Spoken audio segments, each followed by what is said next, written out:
that.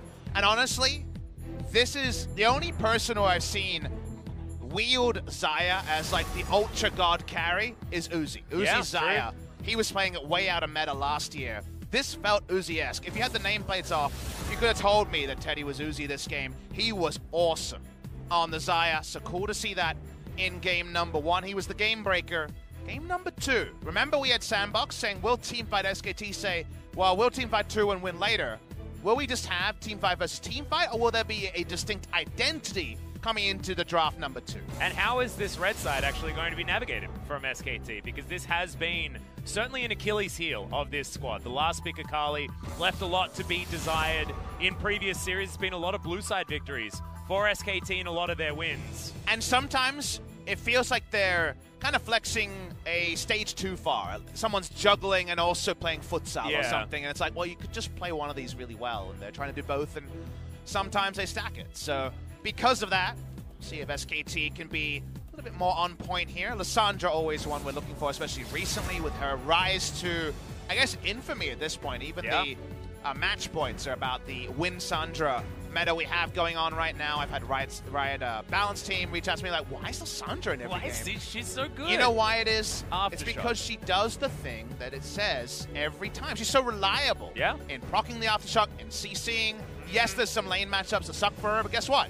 She just dives in and presses her CC button and you kill that person and it doesn't matter. She wave clears away. So Lissandra is the ever-present of the current meta. And now SKT can leave it open because the Rise will be available. They can flex that one around if they want to. So in theory, SKT not priced in to banning the Lissandra right here. I'd probably still do it if I was SKT, but that would leave open the Rise first pick. It's a pick your poison type scenario here. And the Olaf is going to be banned away.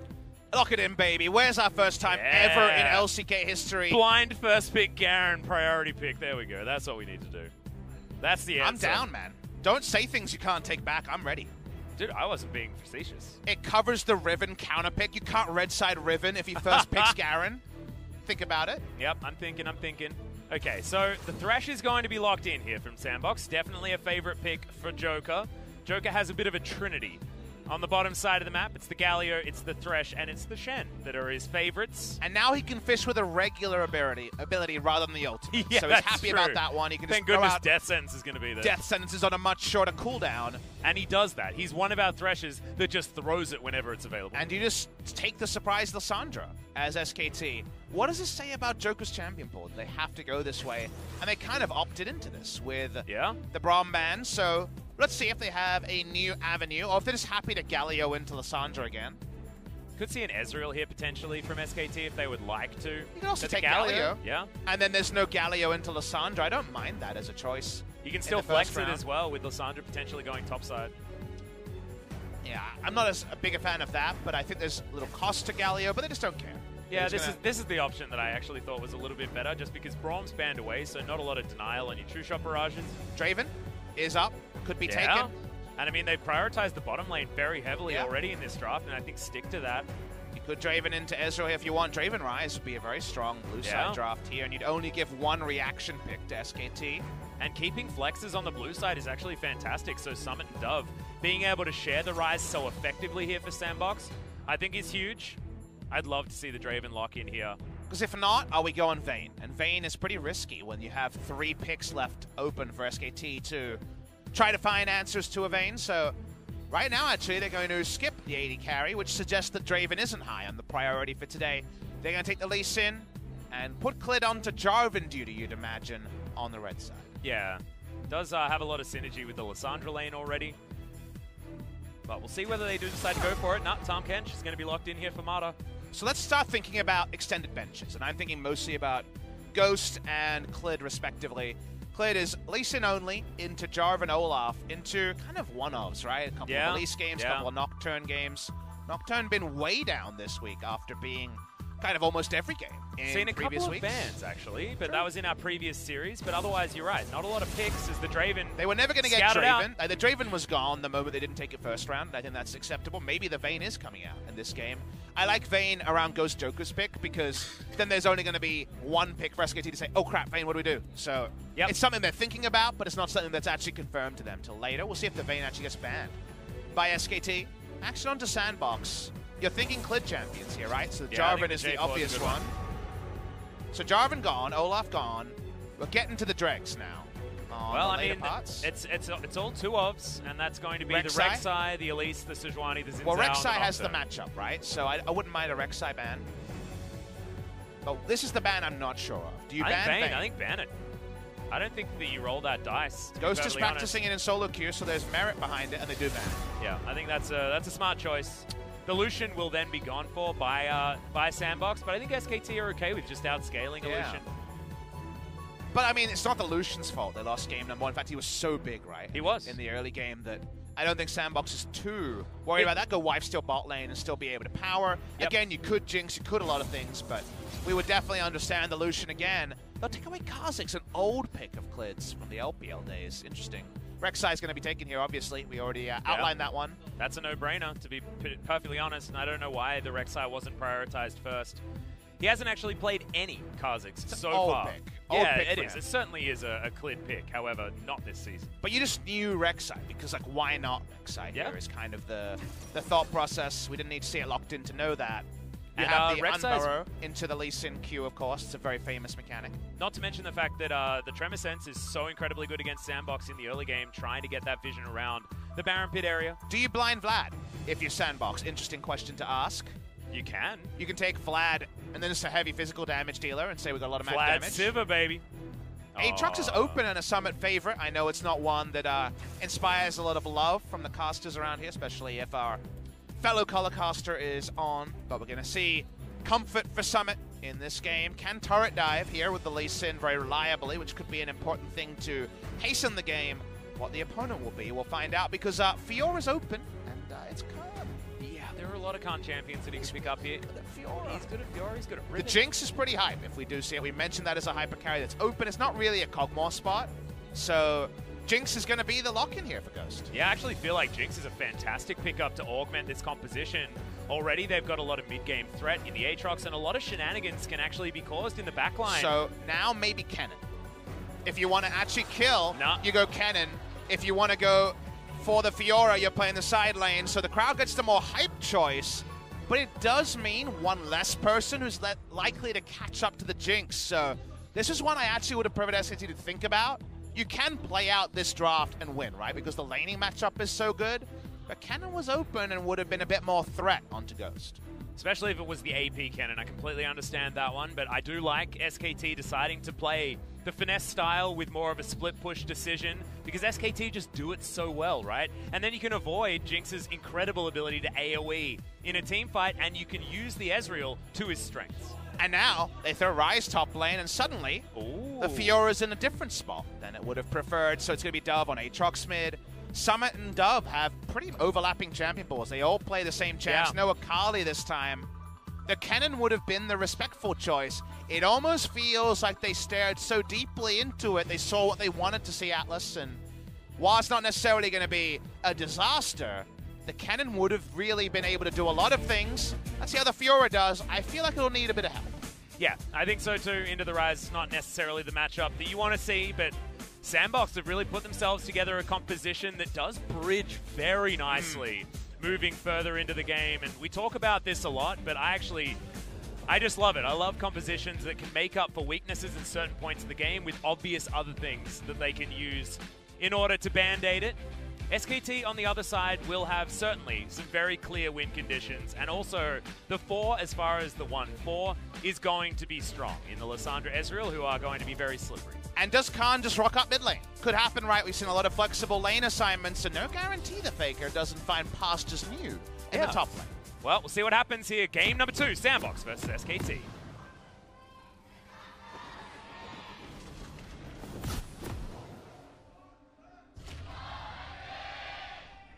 SKT fans in full voice looking for the 2-0 to create the biggest game gap between themselves and SANDBOX. In fact, every single game matters here for this series, because getting your game score up when you're so tight is actually a huge deal at creating that buffer. So SKT really want to finish this one out strong. We can't steal those LEC hashtags, Atlas. Hashtag every game matters is their thing. What our thing is what the Observer was showing. is that we got some interesting keystones here from SKT. It's fully footwork on Khan, and notice that Clint's gone electrocute onto the Rek'Sai. Ender from the LEC broadcast is one of the biggest Rek'Sai players I know, and I know he's huge on Halo Blades for even more burst in the early game. Heard him talking about that one. Makes a lot of sense. Conqueror's, honestly, it sounds strong. It's a bit trashy as a rune on a lot of champs right now. It was double nerfed since it was reworked, and now I'm not a huge fan of Conqueror most of the time. Teddy and Mata weren't a huge fan of finding Joker and Ghost in lane, but no leash is going to be coming out. It's going to be red buff starts by both junglers. Yep, high value there from the Guardian for Mata though, so that's going to keep him and Teddy in a pretty good stead. But as you can see, this is what you do as Jinx. You get a very quick level 2 by utilizing Pow Pow. I'm so happy Jinx is meta. Yeah, in other regions, it's being picked a lot. Power picked over other champs, like Kalista, for example, was not seen in the LCS and seen much less in the LEC. You see Ghost jumping on to the Jinx here, and you look at the enemy team, which again, we've already probably indexed too much time in talking about Kennen, but only Lissandra can get there and unlikely to reliably get on top of the Jinx, so you do worry that Jinx just kind of hurricanes down a front line that's pretty damn squishy on the side of SKT. Yeah, and I want to talk about, what SKT's composition does well and what it's actually able to flex into as well, because I think that what you were talking about with the Fiora in a team fight is actually a very relevant point with how SKT can flex this draft. They don't have to play split push if they don't want to, with the amount of catch that they have with this composition. You get a grand grand challenge down on the opposition, you can blow them up very quickly with single target damage out of the Lissandra, and especially Clit as well, being able to follow up with the Void Rush. So I actually do like it with the fact that you can just guarantee someone dies, and then you get all of that healing. Again, we usually love seeing SKT on these champions and just lineups that punish scaling. You see Jinx and like, oh, scaling, but honestly, I feel like there's a lot of catch on both sides. His Clit's already out. Yeah, Dove is already dead as well. That's first blood going down very quickly in the mid lane. Beautiful Rek'Sai play. They're against a team that can brawl now, but if you brawl better, maybe it doesn't matter where Jinx will go. Really nice gank timing there, and using the Rek'Sai, who just like Shaco, comes over that wall and takes you down early. Yeah, we're looking for a turret plate here on the bottom side of the map. It is going to be Ghost being able to lock that one down, but you can see Faker, he's now up against On Fleek. And that just shows that this Aatrox is not going to be picking up any of this farm. Scary times here for SANDBOX in the early game. This is the other side of SKT who can play fast if they want to. I love watching SKT play fast and loose in the early game. I think they're right up there with SANDBOX, the best early game team in Korea. Griffin only this week waking up in the early game, and Dove walked up, and Faker said thank you very much. Turns out LA champions get punished by a W. Yep, I also think that investing the flash over from Faker is much better than Clid, because now Clid can take that lead elsewhere around the map and still has the flash on Burrow available to really challenge these lanes. I mean, it's scary times. Faker just waits for a W and then he ease out, and otherwise going to be fine. And now he has a bit of gold to get a nice first back. Look at this, the Dark Seal and also the Amp Tome. On Fix on a walk. Remember, a lot of CC here. Yep, Summit already doing way too much damage here to Khan. Gets the fleet footwork, but he's down to 100 health. The flash is going to come in. The lunge is going to be there. Riposta's available. Doesn't have to use it. 200 IQ, the problem solving with the minion wave coming in was perfect. Nicely done by Khan. He has always been known for this Fiora pick in solo queues to his re-debut onto Kingzone Dragon X, previously Longzhu. Was able to do good stuff on this pick. Beautifully and expertly done by Khan. He's going to teleport back to the lane as well and still has a CS advantage. The wave in, not exactly the greatest position, but now cleared. Creative gank pods can come in as now he's going to try and spot the Lee Sin. Does find On Fleek there in the jungle. It's level parity. Q lands. But SKT, they know exactly where he is, and Khan is going to be completely fine. Really nicely done by Khan. Didn't take any mess from the enemy. Thought through the thing and thought through it quickly. Summit actually went for a power buy. He has an entire lost chapter on this back rather than a tier. Yeah. The tiers might be on the side of SANDBOX, already a game down. And think about this. You slow it down and you're like, how do you get out of this? He does it perfectly here. Really nicely done by Khan. And just finds solace in the minion wave. Look at the SANDBOX goes. He's devastated. Yep, absolutely. You can understand exactly why. And the genuine glee from no doubt an SKT fan. And also just Khan fans in general, right? Even if you were a Kingzone fan and you're coming over to SKT now following Khan, you're going to be so happy seeing him play so well over the last few weeks. Because we're just so used to talking this guy up and then being disappointed. To be honest, even when he was slumping on the side of Kingzone, this is just so good to see because we knew that he always had this kind of potential. And Clid, he wastes no time. There's the riposte. Summit is going to get slowed down by the Chilling Smite, and it's just too much damage.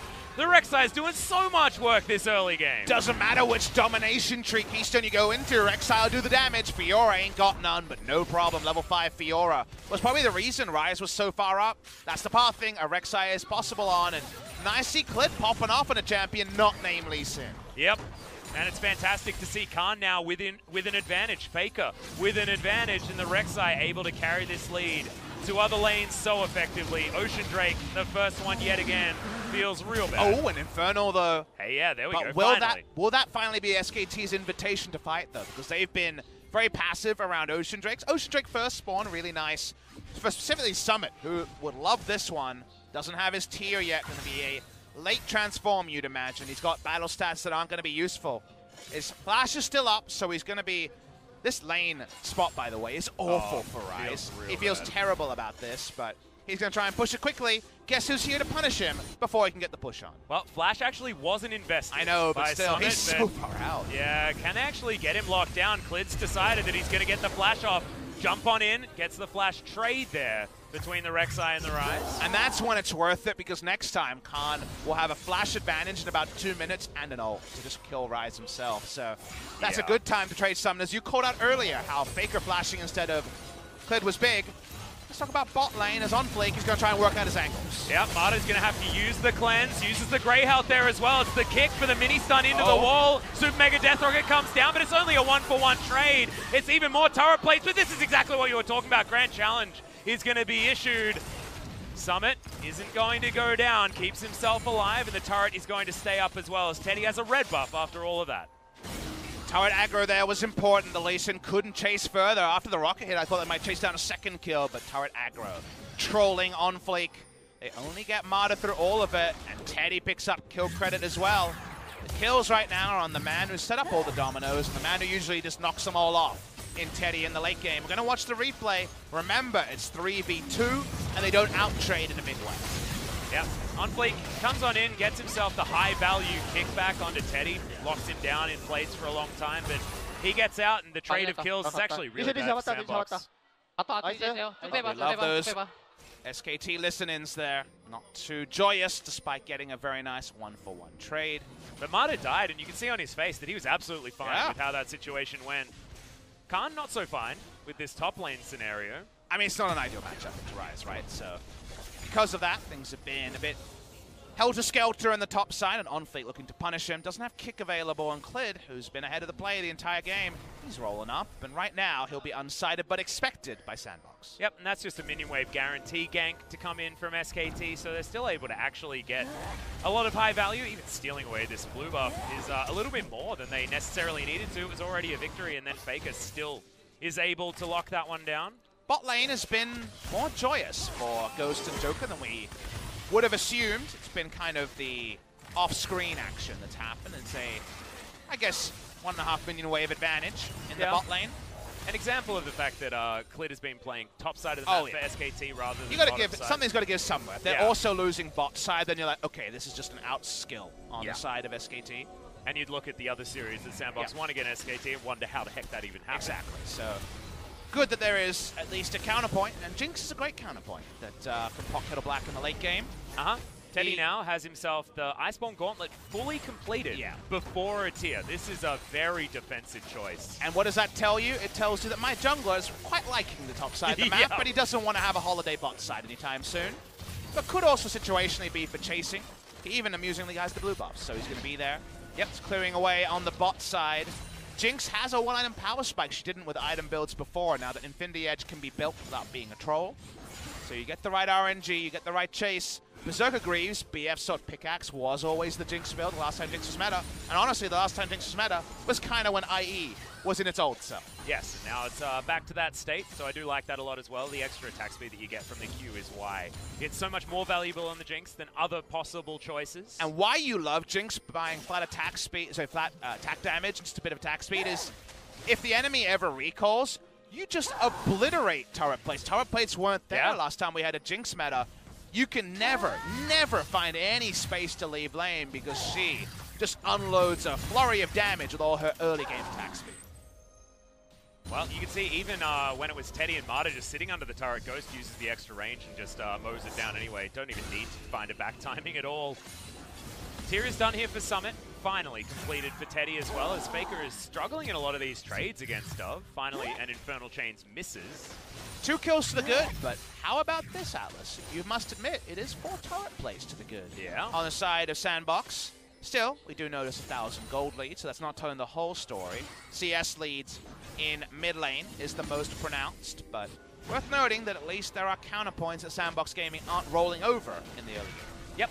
As this game goes on, so many things here from SANDBOX as Clid and Marta are just a 2-man wrecking crew. Frozen Tomb comes down, World Ender's going to be there, but Dove immediately goes down into it. Safeguard has to be used to get on fleek out, as SKT have set themselves up for this Infernal Drake about as beautifully as you like. They finally see an invitation for a Drake all series. They waited out 4 Ocean Drakes in a cloud. They find an Infernal. It's to their liking. They roamed first as top side. Yep, Summit is going to Realm Warp his way out. True Shot Barrage is going to fly forward. I don't know what it's looking for, to be perfectly honest. Looking for a backing Dove by the looks of things, but doesn't actually find any joy there from Teddy. But what I love seeing, Atlas, is how organized SKT are. They identify, ooh, a Drake we'd like to fight for. Who roams first? But Teddy leaves the bot lane. Jinx was the only champion of the bot lane quartet or trio. I couldn't really tell how many were there. That wasn't going to be able to make it to the mid lane. They poke around, they get control on the objective, and they take it. So in one fell swoop, around an objective they've shown no priority on all match day, they come down, they take it, they back away, and they feel good about it to SKT. Yep, all of the turret plates have taken bar 1 on the side of the bottom lane for SANDBOX Gaming, so Ghost has a lot of extra money. So it brings even more relevance to the fact that Inside Track was there for Teddy, because as soon as Jinx can't actually get in, that is a big problem, as Arcane Shift not invested to try and get more damage onto Onfleek. And now he's trying to wait to get Ghost, say, 3 kills out of nowhere, right? Maybe team fights are the way you need to go, because he already has IE. He can already get excited. Speaking of get excited. Yeah, exactly, Ghost. Meanwhile, going to be as Faker just kills. Okay, see you later, Dove. Sorry about that, guys. The big zoom out was there. I was looking at the bottom lane. That wasn't where the excitement was. It was SKT in the mid lane. Fedrex side is a pretty big problem. Yep. This champion is unbelievably strong in the early game, and it felt like we sat there with the patch notes and shouted it, and no one was listening. Clid took notice, has brought back Rek'Sai in style. Infernal Warrior, no problem. 5.2 AD ratio, if you hit everything, is the number that really I dilate my eyes and get concerned about. Lee Sin also with a 5 AD ratio of his own, but a lot more situational. Yep, more skill shots to hit. Ghost finds a lane to his liking, but now it's mid lane after taking all the turret plates and bomb. Yeah, and taking the turret there as well, so that is going to mean that SANDBOX get themselves some much-needed global gold. But Clid's going to take some much-needed lives that Dove has, because a flash in like that, you layer the CC, and it's all too easy here for Faker. That was just... Actually, he was overkilled. This is a really weird thing to talk about, but obviously you want to press the R button, right? Which we know has a cast time, and you need... Yeah. There was still more CC they didn't use, so he actually probably had another 1.5 seconds of overkill CC duration before he was ever going to get to press a button, so he just straight up died. Yep, couldn't use the ult, couldn't use the flash, couldn't use anything. He was just dead. SKT have moved Teddy and Marta to the mid lane as well. It's going to be Faker pushing in the side lane, and SKT now with their Infernal Drake in hand, they're going to try and put the Jinx down. She's still ahead. 15 CS is going to be that margin. But if Clid gets on top of her now, I don't even think you're going to be able to click on a lantern in time. I think you just die. And it was teleport Jinx, not cleanse Jinx, to skip over the QSS. So, like you're saying, going to be a required purchase, and they need damage from somewhere. Summit top lane. Remember, this do-si-do with the lane assignments was at the cost of mid lane being a bit all over the place. And Summit hasn't been able to grow a huge CS lead to actually pay off the Aatrox, who's not doing so well. Yeah. Khan up here towards the top side is just weathering the storm. He's within touching distance of this minion lead that Summit does have, and not too many plates did actually go down in favor of the Rise with that range advantage that we talk about all the time. Ravenous Hydra almost there for Khan as well, who's just soaking up minion waves under this turret as best he can, wanting it to survive for about as long as possible. And that Weathered Storm should lead to some all-in potential later in the laning phase. All right. Lane. Yeah, CC bar going to be utilized there as Dove doesn't get the Infernal Chains. They wait this one out, and this is a see your death moment if ever I've seen one. Void Rush. Oh, okay. They don't wait long enough. Slight misplay there from SKT as now Marta has to eat the Grey Health, but the Flame Chomp, as you can see, are going to stop him from being able to get there. On Fleek, that's a bit of a mistake. As Teddy able to avoid that one. He's waiting for another E. The Arcane Shift would be the end of On Fleek, but Safeguard gets him over to Joker. He's still going for it, but gets himself over the wall, and this took a little bit of a while, but Faker is able to lock that down. The Ignite isn't going to be enough, and Faker survives. So much action across the maps, LPL style. They were brawling in all 3 lanes.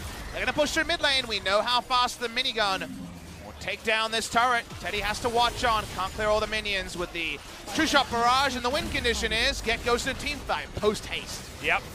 Teddy needed to have that Arcane Shift available as well. Jinx getting excited as that turret falls down. On Fleek going to be able to take another Shelly Rivers, but Marta has decided that himself and Clear don't want to let this one go down for free. Death Sentence is going to land. Teleport from SKT. They're going aggressive as Marta gets himself the Devour. Shelly is still fighting in this one, but there's the ultimate from Faker. This is what we were talking about. The Jinx just can't click anything because she's dead before she can make a decision. Khan makes his way in. They even get Shelly Rivers. SKT even it up as far as the Shelly count for this matchup. And SANDBOX reeling at this stage. But it was a plot twist, Atlas. We saw the machine gun running. We thought, is this the moment where SKT had been too bold? However, they have the backup. They can call it in, and the super best friends show up, and there's no answer from SANDBOX. Dove ambling back to the mid lane after not being able to be involved in the play. So SKT, like you say, still end up with the advantage there, and Jinx goes down for the first time this game. Yeah, it's unfortunate because that was also a lot of kill gold going over to SKT. 2,000 gold going to be their lead as we check out this replay from a long time ago. Yep. Marta going down was an inevitability, but just a bit of a mistake there from On Fleek. That wasn't even a flash from Teddy. Just straight up got out there. On Fleek wasn't clean enough. Yeah. On the kickback. Bot lane. I feel like this play happened 4 times in a row. Yeah. We're going to watch the charm. Let's focus on the picture-in-picture as the Drake has been started by SKT, and SANDBOX are their second, therefore should miss out. Yeah, not going to happen. This is Faker calculated, is what you say in the chat afterwards. I think that was a single-digit health bar there for the Lysandra as we check out this fight as well. Look at how many TPs there are, right? Yeah. First comes Lysandra, then comes Fiora. Nothing a little Jinx can do. Eventually going to be swatted down like a fly by the Fiora. Can't kill Summit on the back, but the comms tell you the Naisu is there. It's cold in. Yep. Herald's taken. Nice is going to be your translation. Thank you very much, T-Sun, for giving us the heads up. But I think a lot of people back at home would understand that that's exactly how that one is going to go. Because SKT, they just put everyone into that pit, and this game, they are confident at fighting in this mid-game. 20 minutes is going to tick over. The Baron is going to come out. We've got a Cloud and an Infernal Drake on the side of SKT. Next one going to be the Ocean. And I have a problem that I need to raise, Atlas. It's that Dove, to kind of get over the fact that it's not an ideal mid lane, went Ignite because of the lane swap between Rise top side. And now you say, you got nowhere to go as this game goes on. You can't match Lysandra in the side lane because she teleports out and you're like, crap, that sucks. And then Fiora already hard counted you. So there is going to be a lot of issues around 0-3-0 Aatrox doing anything, and his summoners are actually kind of the extra pile-on for the enemy, as he's going to be very tricky to get much value of on our screens post-1. The thing that I find really interesting is the fact that Summit is the Aatrox player, and I think that move the player rather than the champion is actually a relevant thing to talk about, just because of how good Summit is at navigating matchups on this Aatrox pickup. I mean, Dove has a lot of experience on Aatrox, so I think this is just more of, well, we could play it back in the day, let's run it anyway, and there's a reason that mid lane Aatrox has fallen off so heavily. Yeah.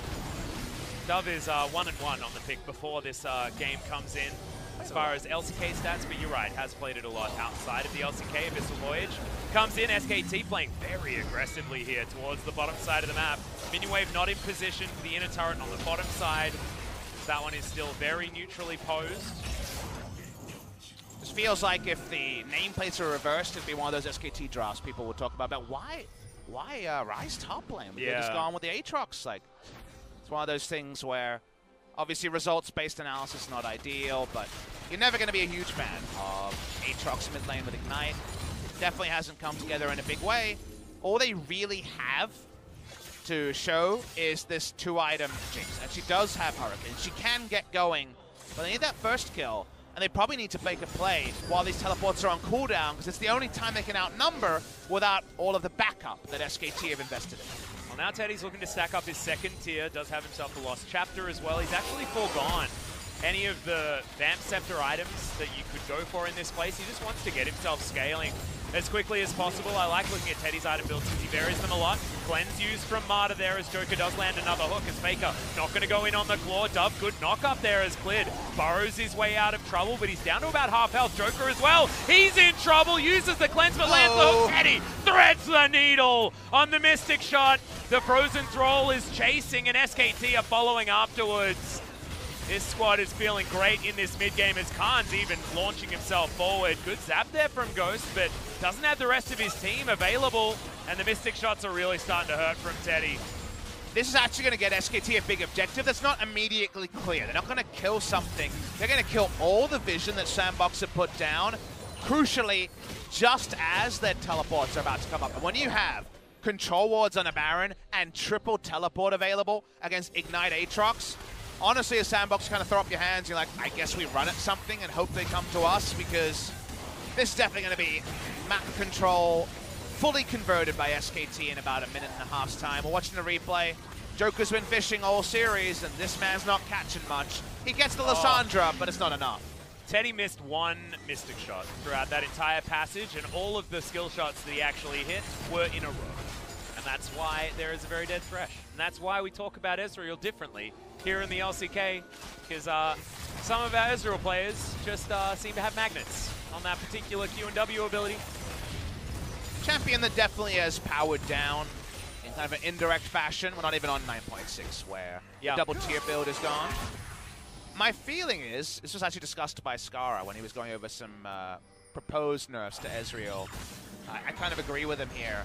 Maybe you just go Ludens as your item in the place, right? You just go Lost Chapter like you did before, and Ludens still procs, right? You can still poke around and be annoying with that, so very interested to see if you get the soul of the 45% CDR. Is that, well, you know. Oh, man, he's just not having a great time. The World Ender does come in. On Fleek does land an ability, but it just straight up doesn't matter because Abyssal Voyage follows him through. Even the Lickitung going to come out from Marta to slow him down. Flame Chompers do deny any follow-up kill, but the damage has been done. This could just be a Baron for SKT. The damage is extended. That wasn't even a real teleport. They just got 3 of those, and they got 1 with their fake teleport. The Abyssal Voyage. Yeah, exactly right. Marta's just so good at knowing exactly where to use that ability on this Tahm Kench.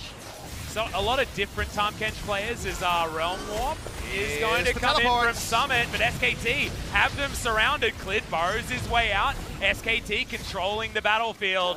They didn't like it. They're not going to go for it as Teddy actually Arcane shifts his way into a zap. That's bad news.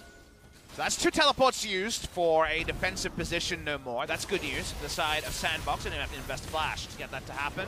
However, control an Ocean. Not the Drake you want, the Drake you'll have to accept. We could have 2 more spawns in this game. SANDBOX walk over, and if they're not spotted by anything, they might try a sneaky Baron. It's not going to happen. SKT get a free Drake. Next spawn will be confirmed very shortly. SKT have now vacated the control that got them the pick, because remember, clearing all the wards around Baron allow that Abyssal Voyage play to be easy, and SANDBOX say maybe it's time to run a Baron.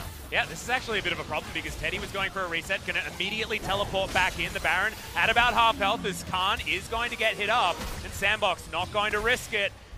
Double hit on the True Shot Barrage, and SKT, they actually want to go for this fight. Teddy very aggressive there as the hook lands onto the blue buff, and now it's SKT that are going to steal that one away and maybe even claim this Baron as well, or at least get complete vision of the area. Yeah, unlikely they're going to actually start the Baron. Their Baron speed isn't fantastic, so it's better for them to just control the pick and wait for a pick is probably the cleanest way to go. SKT put down their control wards, and now SANDBOX start to control about a third of the map rather than the usual 50-50s. If this is some french fries being shared, you're not getting a big portion if you're SANDBOX. And SKT, they start throwing out skill shots and threatening SANDBOX to walk forward. Yep. And starting the Baron before taking down that ward means they do want to turn. They do want to start a fight here as Joker. Going to get missed by a few of those autos. As Klid's in trouble, has to flash the Ignite. Is ticking down. He goes in to the stasis and holds himself alive for a moment, but only for a moment as Summit is going to finish that one off. Now the Realm Warp is a huge deal. Faker jumps on forward, but they immediately get rid of the Thresh. He goes into his ultimate. Summit unable to finish off the Lissandra, but the Tahm Kench is going to be dead. Can Teddy actually control this battlefield enough as Khan does get the grand challenge, and they should be able to get rid of Summit here. The Lee Sin going to go down as Teddy's on the chase. Ghost just can't get enough damage in these fights. And Dove can do nothing. He picks up a kill, but that's all he gets, and he's going in! Oh my god, okay, the W is going to land there. Infernal Chains pulls Teddy back in. Good knock up. Can Dove actually do it? The answer is no, as Teddy finishes him off. He's got his friend to help him out when he's so aggressive there. New Khan could join, and now speaking of joining, they leash the Baron, and they give it a start. Yep, Khan does have the Ravenous Hydra. It's going to take a lot for this Baron to actually take down the Fiora's. Teddy also has a little bit of lifesteal in this build with the Vamp Scepter. Ghost is going to come on over as Faker's looking to flank him. They are going to be able to get rid of the Jinx. He's trying to make it onto the land. Does get that True Shot Barrage. Not enough damage as Faker wants to follow. Gets the Q. Max range as Joker immediately cleanses the ultimate, but the damage is done. Double kill for the mid laner of SKT, and they're already killing the Baron. And Summit just teleports in to see the bad news. On Fleek picks up a cleanup kill onto Faker. They can't play 3 lanes as cleanly, but they got 4 Baron buffs in a dream. Yep, Faker's happy just to say, all right, that's all right, as he heads back towards the Death Chamber because his work here had been done. SKT, beautiful play here to mop up what looked like a fantastic opportunity for SANDBOX. Some big lungs there, Atlas. There was a lot of action, and it went long because Klid was burning down very early, has to use the defensive stasis. He dies, and you think, is this the moment? Is this the throw? But a lot happens from here, and I want you to watch the end of this fight. Firstly, Teddy ults. They catch them in a CC chain to begin. Faker can self-ult, and you still think the SANDBOX are in formation, but they can no longer get easy access to one member. Very easy to disengage. Fiora and Ezreal are nice and slippery, and then Khan just gets the healing field down. Summit's whole health bar is wasted, and Teddy, he's eaten his wheat bix this morning, and he's feeling real aggressive. Yeah, I was watching Khan during the team fight in live. Didn't watch Teddy just snipe out the Lee Sin. That last Mystic Shot would have probably killed Ghost as well. That was a very, very close double kill available for Teddy. His Ezreal is so damn good. And at this moment, you know that teleport's up, and you're happy because you actually get a flank onto Ghost. He teleports in, trying to deal with some of the issues. Almost gets away, but not on this day. The Claw was armed as in the mid lane. All right, see you later, Jinx. That's the Void Rush. That's why the Rek'Sai is so incredibly strong. He's even able to get out with the GA available. The double kill on the bottom side of the map. SKT, they don't want just a Baron. They want the entire base of SANDBOX as well. They're ready to go home. They're tripling the kills. They're trying to end it around 30. SKT take down that mid lane inhibitor. Can they get any more? Right now, the minion wave suggests no. Yeah, well, I mean, Khan has prepared the bottom sides. True. He's going to move this one in. SKT move on over as well. Still 20 seconds on Ghost. Yeah, they might as well keep going. Exactly right. That is definitely another dead inhibitor. Inner turret still available on the top side of the map, so SKT, they take exactly what they want. Maybe even Nexus turrets now as well, as Teddy is just trying to get some pot shots with these. Oh my god, Dove! He takes way too much damage. World Ender has to be used. The Claw may be a little bit premature from Faker, as they're not going to be diving these turrets, they're just going to be murdering them. They still got the Baron buff another minute, so they keep going. Yeah, Teddy can't miss a skill shot right here, as Joker's just going to get wiped out. Summit in trouble. Faker self-salt to just create all of the control of this area. Teddy didn't want to be devoured right there, he just wanted to kill the members of SANDBOX. Dove goes down, not enough stasis for you, my friend, I'm sorry. As he's looking to try and get rid of Summit, but Ghost is available. Some low health bars on SKT's side, but Teddy's just too big. Double kill comes in. No one's dying! I know, right? Khan's able to get out. That's the triple kill. Could it be the Quadra? I don't think so, because the Nexus is going to die too fast. Teddy is gigantic and locks it down for SKT. What an insane end. We knew SKT would win when they got that last Baron, but the fact that they kept going and goes to full